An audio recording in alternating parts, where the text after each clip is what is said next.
Hello दोस्तों, आप सभी का स्वागत है आपके अपने nursing channel Salish nursing academy पर। और बहुत ही बड़ी खबर राजस्थान से। राजस्थान में यूटीबी भर्तियों के क्रम में भीलवाड़ा और भरतपुर जिला, जी हाँ दोस्तों, इन दोनों जिलों से भी बम्पर पदों पर यूटीबी की भर्तियां जारी हो चुकी है। और अब दोस्तों आप मान के चलिए, अब राजस्थान में ये यूटीबी का जो है अंतिम पड़ाव चल रहा है। अब जो है यहाँ पर आपकी डीवी लिस्टें निकलना भी शुरू हो चुकी है, जिसकी जानकारी भी हम लगातार हमारे यूट्यूब चैनल पर और टेलीग्राम ग्रुप चैनल पर दे रहे हैं। 19 अगस्त 18 अगस्त है आज। दो जिलों से भी दोस्तों, भीलवाड़ा और भरतपुर, 382 पदों पर यहाँ पर विज्ञप्ति पद जारी हो चुके हैं। और आपको गूगल लिंक के माध्यम से घर बैठे फ्री में फॉर्म अप्लाई करना है। इसमें आपके काफ़ी सारे पद रहने वाले हैं, नर्सिंग ऑफिसर के, एएनएम महिला स्वास्थ्य कार्यकर्ता के, फार्मासिस्ट के, लैब टेक्नीशियन के, रेडियोग्राफर के। ठीक है, तो चलिए सबसे पहले आपको मैं गूगल लिंक भी दिखा देता हूँ और विज्ञप्ति भी दिखा देता हूँ। ये देखिए, ये रही आपकी विज्ञप्ति। ये विज्ञप्ति है आपकी भरतपुर की। ठीक है, इसके बारे में आपको बताऊंगा। ये देखिए, यहाँ पर आपके नर्सिंग स्टाफ के भरतपुर से 160 पद निकले हैं। कितने पद निकले हैं? 160 पद तो यहाँ पर सिर्फ भरतपुर से ही निकल चुके हैं, जीएनएम के, स्टाफ नर्स के। और ये दूसरी विज्ञप्ति आपकी भीलवाड़ा यूटीबी भर्ती, ये देख सकते हो आपके सामने। अब आपको इनका लिंक भी मैं दिखा देता हूँ। ये देखिए, यहाँ पर मैंने लिंक भी डाल दिया है, भीलवाड़ा यूटीबी भर्ती का लिंक। ठीक है, कहाँ पर है? ये रहा भरतपुर का, तो ये रहा भरतपुर यूटीबी भर्ती गूगल लिंक। और ये आपका यहाँ पर भीलवाड़ा का रहा, भीलवाड़ा यूटीबी भर्ती गूगल लिंक। ठीक है, तो ये दोनों गूगल लिंक हमने हमारे व्हाट्सएप ग्रुप और हमारे टेलीग्राम ग्रुप पर डाल दिया है। Salish nursing academy Telegram group, आपसे 1000 बार बोला है भैया, ज्वाइन कर लो, एकदम फ्री है। टेलीग्राम ग्रुप पर जाइए, सर्च कर लीजिए सलीश नर्सिंग एकेडमी, या फिर आपको इसी वीडियो के नीचे टेलीग्राम ग्रुप का लिंक और व्हाट्सएप ग्रुप का लिंक मिल जाएगा। चलें अब चलते हैं भर्ती की तरफ और पूरी जानकारी मैं आपको धीरजता से समझा देता हूँ। चलिए दोस्तों, सबसे पहले अपन चलेंगे यहाँ पर अपने भरतपुर की भर्ती को ले लेते हैं। ओके, ठीक है, थोड़ा पीडीएफ साफ नहीं है, कल सुबह तक एक और पीडीएफ हम डाल देंगे। ये पीडीएफ भी मैंने डाल दिया है टेलीग्राम ग्रुप पर।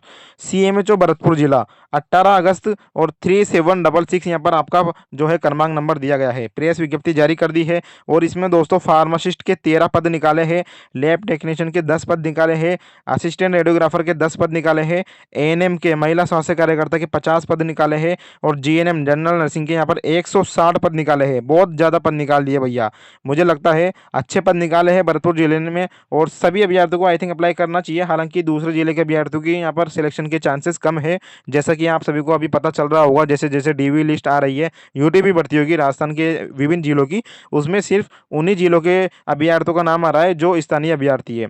ठीक है, क्वालिफिकेशन में आपको दिखा दूँ, उसके बाद लास्ट डेट और गूगल लिंक के बारे में बात कर लेंगे, दोनों जिलों की भर्तियों के बारे में।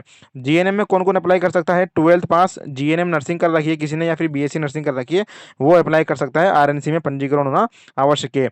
इसी तरह एएनएम में भी 10th और 12th पास होना आवश्यक है। और एएनएम का डिप्लोमा जिन बहनों ने कर रखा है, महिलाओं ने कर रखा है, वो अप्लाई कर सकता है। असिस्टेंट रेडियोग्राफर में 12th पास और डीआरटी यानी डिप्लोमा कर रखा है रेडियोग्राफर का, या फिर बीआरटी, ओके, बैचलर डिग्री कर रखी है रेडियोग्राफर की, तो वो अप्लाई कर सकता है। एंड लैब टेक्नीशियन में देखिए 10 पोस्टें हैं, तो 12th पास जिन लोगों ने कर रखा है और इसके अलावा डीएमएलटी यानी डिप्लोमा कोर्स कर रखा है लैब टेक्नीशियन का, या फिर बीएमएलटी, ओके, जिन लोगों ने बैचलर जो है डिग्री कर रखी है लैब टेक्नीशियन में, वो लैब टेक्नीशियन के पद के लिए अप्लाई कर सकता है। राजस्थान के सभी अभ्यर्थी, किसी भी जिले के अभ्यर्थी अप्लाई कर सकते हैं। हालांकि जो वरीयता है सबसे पहले इन जिलों के अभ्यर्थियों को ही ली जाएगी। फार्मासिस्ट के 13 पद है, और जिन लोगों ने फार्मा का जो है डिप्लोमा कर रखा है फार्मेसी, तो उनका वो जो है फार्मेसी में अप्लाई कर सकता है। इसके अलावा फार्मेसी वालों को राजस्थान फार्मेसी काउंसिलिंग में पंजीकरण होना आवश्यक है। और lab technician radiographer ANM GNM वालों को आरएनसी और आरपीएमसी राजस्थान नर्सिंग काउंसिलिंग और राजस्थान पैरामेडिकल काउंसिलिंग में पंजीकरण होना आवश्यक है। आपको यहाँ पर गूगल लिंक भी दे दिया गया है, हालांकि आपको कॉपी करने की जरूरत नहीं है भैया। ठीक है, टेलीग्राम पर हमारे टेलीग्राम पर चल जाइए, या फिर व्हाट्सएप पर चल जाइए, मैंने वहाँ पे सारे लिंक्स यहाँ पर आपको डाल दिए हैं। यहाँ पर आपकी जो भरतपुर की लास्ट डेट है वो अंतिम दिनांक 23 अगस्त रखी गई है। कितनी? 23 अगस्त। और आपको कब तक रखा जाएगा? 31 मार्च 2024 तक आपको रखा जाएगा, फिर जब तक परमानेंट भर्ती नहीं आ जाती। परमानेंट भर्ती के अकॉर्डिंग ये भर्ती आपकी रहने वाली है। जिला स्वास्थ्य कमेटी के अनुसार आपका यहाँ पर सिलेक्शन किया जाएगा, और बोनस, मेरिट प्लस बोनस से आपकी वैकेंसी रहने वाली है। कुछ शर्तें देख लीजिए भरतपुर जिले की। इन्होंने बताया है चयन डिप्लोमा डिग्री 10th 12th और आपके बोनस के आधार पर किया जाएगा और स्थानीय अभ्यर्थियों को यहाँ पर वरीयता दी जाएगी। इसके अलावा जो आपका 1965 राजस्थान चिकित्सा अधिनियम सेवा नियम रूल्स है नियम है उसके अकॉर्डिंग आपको यहाँ पर बोनस अंक और मेरिट बनाकर आपका यहाँ पर सिलेक्शन लिया जाएगा। इसके अलावा इन्होंने कहा है जो भी नियम आदेश होते हैं उनकी पालना जो है यहाँ पर की जाएगी। पदों में जो है घटाए और बढ़ाए जा सकते हैं और बाकी जो आप ऑफलाइन फॉर्म भेजोगे तो वो अप्लाई नहीं किए जाएंगे, सिर्फ आपको गूगल लिंक के माध्यम से जो है यहाँ पर फॉर्म भरना है। एंड इसके अलावा बता दूं मैं आपको इन्होंने डॉक्यूमेंट्स बताए हैं काउंसलिंग के समय यानी डॉक्यूमेंट वेरिफिकेशन के समय आपके पास मूल निवासी जाति प्रमाण पत्र और समस्त शैक्षणिक योग्यता यानी 10th 12th और नर्सिंग की मार्कशीट आरएनसी या आरपीएमसी या राजस्थान फार्मेसी काउंसलिंग का आपके पास जो है रजिस्ट्रेशन नंबर होना चाहिए और डिग्री डिप्लोमा आपके पास में होना चाहिए और उन सभी की मूल छाया प्रति है ना जिसपे आपके साइन हो वो होना चाहिए। ठीक है, तो ये मुख्य चिकित्सा अधिकारी है भरतपुर के, यहाँ पर इन्होंने साइन किए हुए हैं, नाम इनका शो नहीं हो रहा इसलिए मैं नाम नहीं बता सकता भरतपुर के सीमेचो साहब का। तो ये भरतपुर की वैकेंसी हो गई। चलिए चलते हैं अब अपन यहाँ पर अपने भीलवाड़ा की यूटीबी भर्ती की तरफ। ये देखिए भैया भीलवाड़ा की यूटीबी भर्ती बिल्कुल साफ पेज में है, 18 अगस्त, क्रमांक नंबर 6789 और यहाँ पर पद कितने कितने निकाले हैं भैया ये देखिए। इसमें भी आपको जो है गूगल लिंक के माध्यम से फॉर्म भरना है, मैंने डाल लिया है गूगल लिंक, हालांकि ये अभी शुरू नहीं हुए, कल 19 अगस्त सुबह से ये फॉर्म शुरू हो जाएंगे। गूगल लिंक वही रहेगा जो मैंने डाल दिया है। नर्सिंग ऑफिसर के 30 पद है, महिला स्वास्थ्य कार्यकर्ता के 50 पद दिए हैं, अच्छे पद निकाले हैं, फार्मासिस्ट के 20 पद है और लैब टेक्नीशियन के 24 पद यहाँ पर इन्होंने निकाले हैं और रेडियोग्राफर के यहाँ पर सहायक रेडियोग्राफर के 15 पद निकाले हैं। चलिए सैलरी की बात करते हैं तो यहाँ पर सैलरी सभी में पूरे राजस्थान में आपको एक जैसी सैलरी मिलने वाली है। ठीक है, ऐसा नहीं है कि अलग अलग जिलों में अलग अलग सैलरी मिलेगी। नर्सिंग ऑफिसर को 37,800 सैलरी मिलने वाली है, महिला स्वास्थ्य कार्यकर्ता को 26,300 पर महीना मिलेगा, 37,800 पर महीना नर्सिंग ऑफिसर को मिलेगा, फार्मासिस्ट को 33,800 प्रति महीना मिलने वाला है, लैब टेक्नीशियन को भी 26,300 प्रति महीना मिलेगा और सहायक रेडियोग्राफर को भी 26,300 प्रति महीना मिलने वाला है। योग्यता वही है जो मैंने आपको बता दी। ठीक है, जीएनएम बीएससी नर्सिंग और आरएनसी में पंजीकरण होना आवश्यक है, तो आप अप्लाई कर सकते हो 12th पास। एंड एएनएम में महिला स्वास्थ्य कार्यकर्ता में जिन लोगों ने एएनएम 12th पास कर रखी है और आरएनसी में पंजीकरण है वो इसमें अप्लाई कर सकता है, एएनएम का यहाँ पर कोर्स आपने कर रखा हो। ठीक है, फार्मासिस्ट में जिन लोगों ने फार्मेसी का डिप्लोमा कर रखा है और राजस्थान फार्मेसी काउंसिल में पंजीकरण होना आवश्यक है। लैब टेक्नीशियन में देख लीजिए यहाँ पर जिन लोगों ने 10th 12th पास कर रखी है और डीएमएलटी बीएमएलटी यानी डिप्लोमा या फिर डिग्री कर रखी है लैब टेक्नीशियन में वो अप्लाई कर सकता है। राजस्थान पैरामेडिकल काउंसिल में यहाँ पर पंजीकरण होना आवश्यक है और रेडियोग्राफर में भी वही है, जिन लोगों ने डीआरटी और बीआरटी दो कोर्स होते हैं डिग्री डिप्लोमा है ना, जिन लोगों ने कर रखा है भैया वो अप्लाई कर सकता है। बाकी भीलवाड़ा जिले में भी भीलवाड़ा जिले के अभ्यर्थियों को ही वरीयता दी जाएगी, यानी सबसे पहले भीलवाड़ा जिले के अभ्यर्थियों को लिया जाएगा। अब इसकी लास्ट डेट कितनी है भीलवाड़ा की, तो भीलवाड़ा की लास्ट डेट है भैया 25 अगस्त।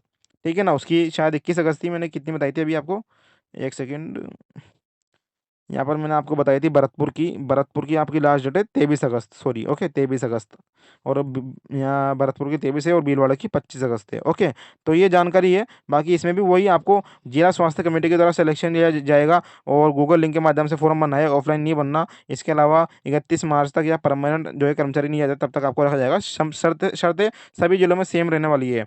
कुछ निर्देश देख लीजिए यहाँ पे किसके, भीलवाड़ा जिले के सीएमएचओ साहब के, और सभी को भैया डॉक्यूमेंट वेरिफिकेशन के लिए वहीं जाना है सीएमएचओ ऑफिस में अपने अपने जिले के। संलग्न सूची अनुसार रिक्त पदों की अधिकतम सीमा तक दिनांक 31 मार्च 2024 तक आपको रखा जाएगा या फिर नियमित कार्मिक आने तक। जिले में अधिकतम सीमा तक रिक्त पदों का आकलन करते समय जिले में पूर्व से कार्यरत संविदा यूटीबी कार्मिकों की संख्या संयुक्त शासन सचिव चिकित्सा स्वास्थ्य विभाग के अकॉर्डिंग आवश्यक संख्या में पदों का ध्यान रखते हुए किया जाएगा। इसका मतलब यह है, दूसरे पॉइंट का मतलब मैं आपको समझा दूँ यदि आप कन्फ्यूज हो तो, कि इसमें आपके पद घटाए और बढ़ाए जा सकते हैं, इनको जितनी आवश्यकता है उसके अकॉर्डिंग लेंगे। ठीक है ना, ऐसा इन्होंने कहा है। तीसरा देख लीजिए, इन्होंने बोला है यूटीबी आधार पर रिक्त पदों को भरे जाने के संबंध में राजस्थान चिकित्सा और स्वास्थ्य अधिनियम सेवा नियम 1965 और उसमें संशोधित नियम के अकॉर्डिंग यहाँ पर बोनस से आपकी जो है यहाँ पर सिलेक्शन लिया जाएगा, मेरिट बनाई जाएगी, आरक्षण और रोस्टर की पालना की जाएगी, यानी आप जिस भी जाति से बिलोंग करते हो वही जाति प्रमाण पत्र आपको लगाना है। चयन सूची में स्थानीय अभ्यर्थियों को वरीयता दी जाएगी और इसमें देखिए समय समय पर नियमों आदेशों और परिपत्रों आदि की पूर्ण पालना सुनिश्चित की जाएगी और दिनांक 1 जनवरी 2024 को न्यूनतम आयु आपकी 18 होनी चाहिए, अधिकतम 40 वर्ष। हाँ मैं बता बता दूँ, राजस्थान में सभी यूटीवी भर्तियाँ निकल रही है सभी जिलों से, उसमें आपकी न्यूनतम आयु 18 वर्ष और अधिकतम 40 वर्ष होनी चाहिए। छूट इसमें मिल जाएगी आपको, कोई दिक्कत वाली बात नहीं है। और इसमें आपको जॉइनिंग कहाँ मिलेगी, जो आपके राज्य के सीमावर्ती है, जनजाति क्षेत्र है, आदिवासी है, सीएससी गाँव के पीएससी है, वहाँ पर आपको यहाँ पर जॉइनिंग मिलने वाली है। बाकी तो यही है, यहाँ पर कोई दिक्कत वाली बात नहीं है। आप जो है यूटीवी ये फॉर्म भरो तो गूगल लिंक के माध्यम से भर दो। मैं आपको फिर से दिखा देता हूँ यहाँ पर गूगल लिंक। ये भरतपुर का रहा भैया गूगल लिंक, है ना। और ये यहाँ पर भीलवाड़ा का मैंने आपको गूगल लिंक भी उपलब्ध करवा दिया है। टेलीग्राम ग्रुप और व्हाट्सएप ग्रुप ज्वाइन कर ले, लिंक आपको हमारे वीडियो के नीचे मिल जाएगा। और चैनल को दोस्तों सब्सक्राइब जरूर कर लीजिए। धन्यवाद, मिलते हैं नेक्स्ट वीडियो में बिल्कुल अच्छी खबर के साथ में, तब तक के लिए टेक केयर दोस्तों।